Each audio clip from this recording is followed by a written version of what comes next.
Pemirsa, Wali Kota Solo, Gibran Rakabuming Raka memuji Gubernur DKI Jakarta Anies Baswedan sebagai sosok kepala daerah yang sukses menangani COVID-19.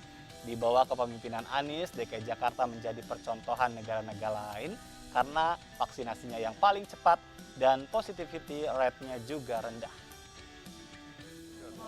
Gubernur DKI Anies Baswedan dan Wali Kota Solo Gibran Rakabuming Raka belakangan ini saling melontarkan pujian satu sama lain. Gibran menilai kinerja Anies sangat bagus terutama dalam penanganan COVID-19 di ibu kota.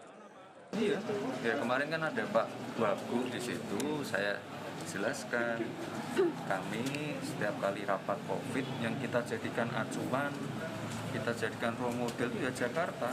Vaksinasinya paling tinggi, testingnya tinggi. Gibran mengatakan Pemkot Solo menjadikan Jakarta sebagai role model dan acuan terutama saat rapat penanganan COVID-19. Gibran menambahkan Jakarta sekarang menjadi percontohan negara-negara lain karena vaksinasinya paling cepat, positivity rate rendah, dan tingkat keterisian rumah sakit yang rendah.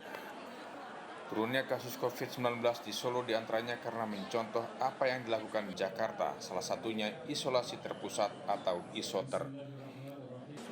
Dari Solo, koresponden Septiantoro, iNews melaporkan. Ini yang menganalisis. Ya, saling puji antara Gubernur DKI Jakarta dan Wali Kota Solo ini menjadi menarik karena Gibran Rakabuming Raka sendiri disebut-sebut juga ya dalam pertemuan di Jakarta cocok juga untuk maju sebagai calon gubernur gitu ya. Tapi sekalipun itu tetap fokus katanya untuk Solo. Dan pemirsa, berikut adalah update kasus COVID-19 di tanah air pertanggal 15 September 2021 di mana pasien positif bertambah 3.948 kasus sehingga total pasien positif di tanah air ini berjumlah 4.178.164. Sementara itu untuk pasien sembuh mengalami peningkatan juga sebanyak 11.046 dan untuk kasus meninggal dunia juga bertambah 267 sehingga total kasus meninggal dunia ini ada sebanyak 139.682 kasus.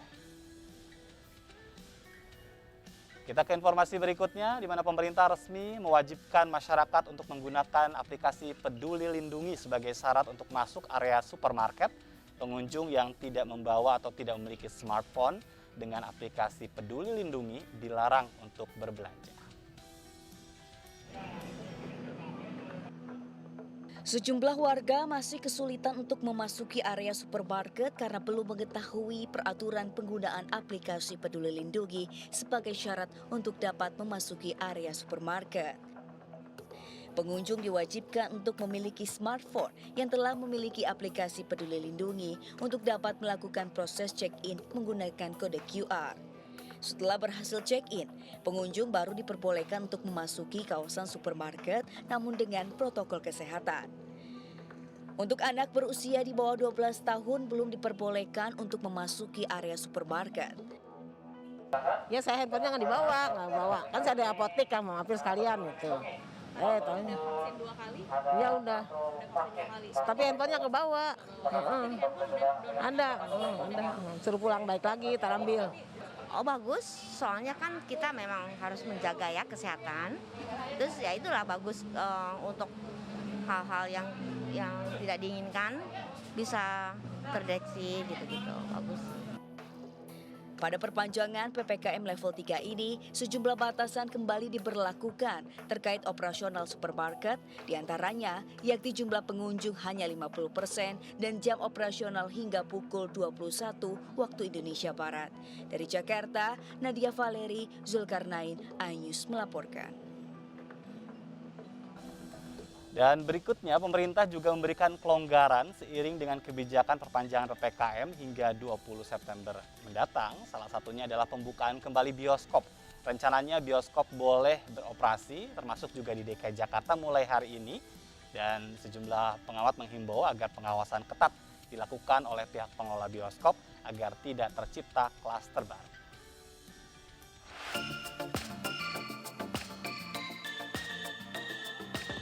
Pemerintah memperpanjang lagi pemberlakuan pembatasan kegiatan masyarakat atau PPKM di Jawa Bali sampai tanggal 20 September 2021.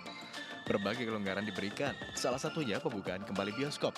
Pembukaan bioskop dilakukan dengan sejumlah pembatasan atau aturan ketat, antara lain pembatasan jumlah penonton 50%. Penonton wajib melakukan screening menggunakan aplikasi pedulilindungi.id.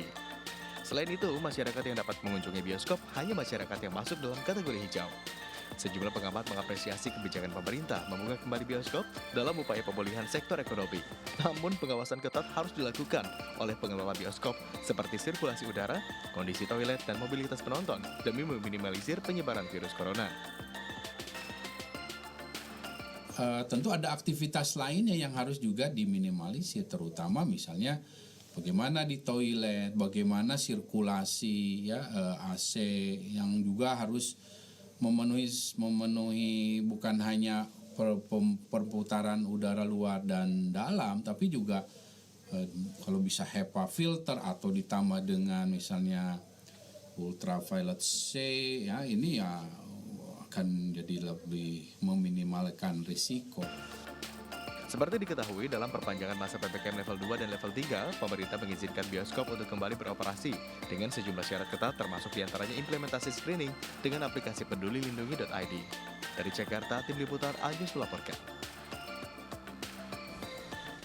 Ya pemirsa, bioskop di Jakarta mulai dibuka serentak hari ini dan tentu bagaimana persiapan tadi terkait dengan catatan-catatan yang disampaikan oleh epidemiolog juga menjadi perhatian, dan kita pagi hari ini sudah tersambung dengan Pak Joni Safrudin, Ketua Gabungan Pengusaha Bioskop Seluruh Indonesia.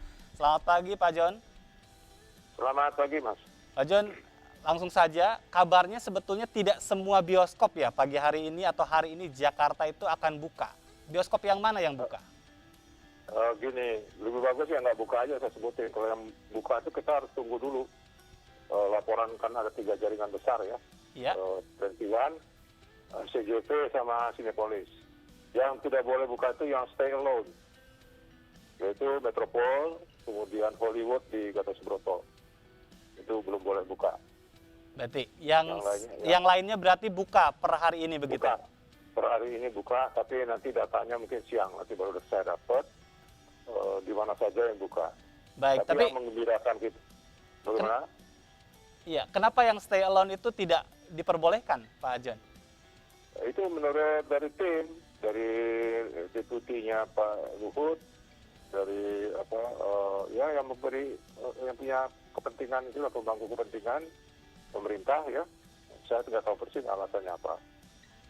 Baik, tapi untuk kesiapannya sendiri, bioskop-bioskop yang sudah diperbolehkan bagaimana sebetulnya tadi terkait dengan mengantisipasi adanya klaster, kemudian juga penerapan aplikasi Peduli Lindungi?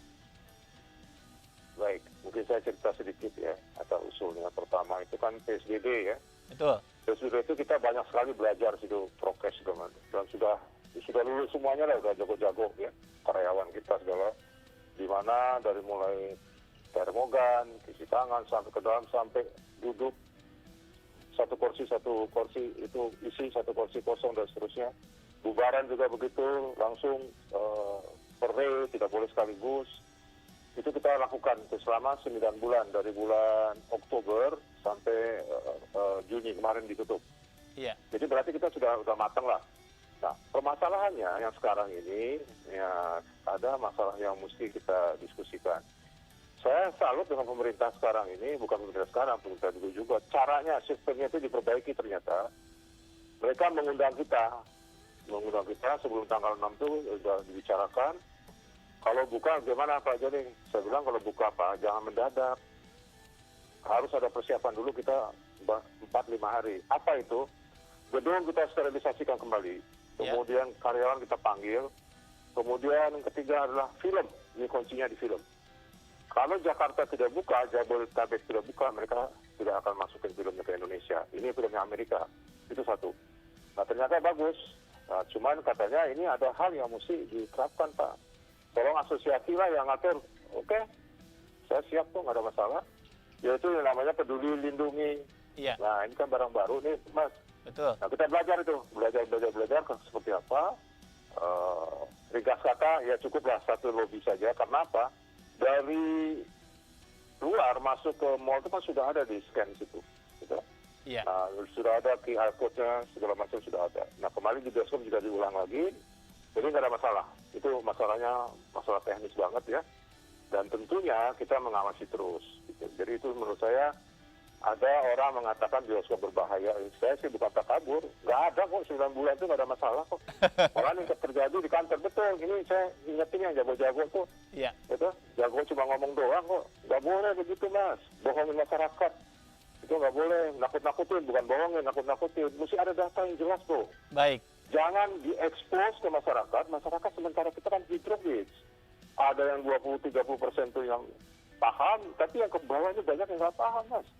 Baik. Itu yang saya rasa nggak boleh begitu. Duduk sama kita, ayo. Saya siap mendengarkan apabila ada jalan keluarnya apa. Jadi masalah AC segala macam, saya rasa ini hal yang menganehkan buat saya. Baik. AC itu ada sirkulasi, Mas. Dan Sirkulasi. untuk Masuk pemberlakuan dari bagus, hari yang- ini 50% artinya hanya jeda 1 kursi ya, Pak Joni? dari PSBB juga sudah begitu, Mas. Sudah dijarakin. Dan karcis itu juga nggak ada touch antara petugas dengan penonton. Pakai wadah, si taruh, kita tinggal ambil, robek sendiri, diantar ke dalam, tidak boleh bicara kiri kanan, tidak boleh makan katanya. Pakai masker. Baik. Ya, 1,5 jam lah kira-kira ya durasinya tuh kalau di dalam bioskop. Dan Baik. nggak ada orang bicara kiri kanan, semuanya menghadap ke layar, fokus. Gak usah pandemi, Mas. Iya. Zaman dulu aja kalau ngomong kiri kanan tuh langsung mengganggu tetangganya, dipanggil keamanan, ditegur nggak mau disuruh keluar, Pak. Baik. Itu nonton bioskop. Pak Joni, yang menarik kemudian adalah sebetulnya bagaimana nasib dari para karyawan selama 9 bulan latihan itu begitu ya. Apakah ada perhatian dari pemerintah? Tapi tahan dulu, kita harus jeda terlebih dahulu Pak Joni. Kita akan lanjutkan perbincangan ini setelah jeda. Tetaplah bersama kami di Good Morning Indonesia.